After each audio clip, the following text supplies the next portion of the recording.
Bugun biz uy sharoitida morojniy tayyorlaymiz. Xo'p, morojniyga nimalar kerak? Sut kerak bo'ladi, achimagan bo'lsin, achigan bo'lsa morojnimiz o'xshamay qoladi. Qaymoq ham kerak bo'ladi. Qaymoqdan 2 qoshiq, moloko Suyultirilgan sut, yoki zgushonka deyiladi, to'g'rimi? 2 qoshiq. Yo'q, tabga ko'ra. Keyin Banan yoki xohlagan mevalar, olma, qulupnoy, kivi bo'ladi. Men banandan foydalanaman. Keyin mana bu nimangiz? Nima bu? Blender. Blender qani? Chopper ham bo'ladi. Chopper ham bo'ladi. Mana blender. Bu rosa professionalniy blender ekan, lekin uyimizda chopperda ham bo'ladi. Birinchi bo'lib bananni sog'olamiz.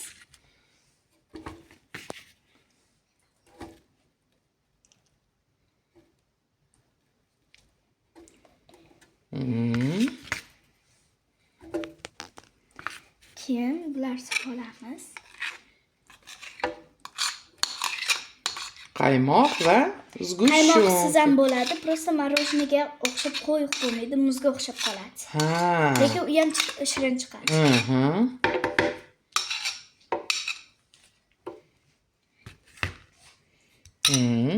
Keyin sut sog'olamiz. Sut qancha quyamiz?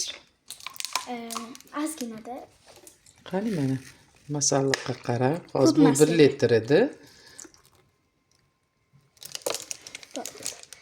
Qo'yiq bo'lib qolsa yana qo'shib olish mumkin. Ko'rib, hozir aralashganimizda bilinadi. Hozircha menimcha shu 150 grammlar ketdi.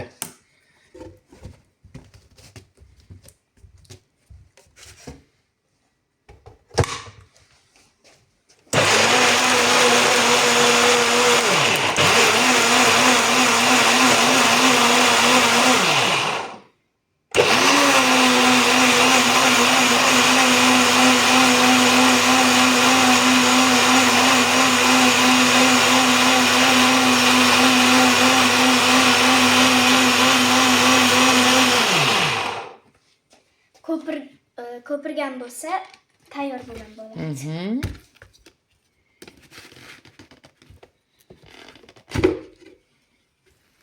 Nima ekan? Kam bo'lib qoldi. Bo'ladi? Bo'ladi. Hamma narsa me'yorida bo'pti.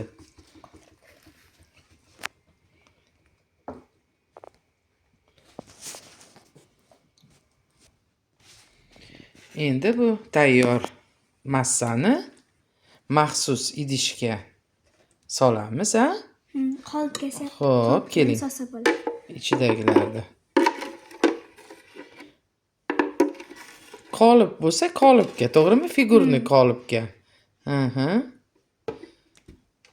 Endi buni morozilkaga 5-6 soatga qo'yib olamiz. O'shanda yaxshi bo'lib qotib chiqadi.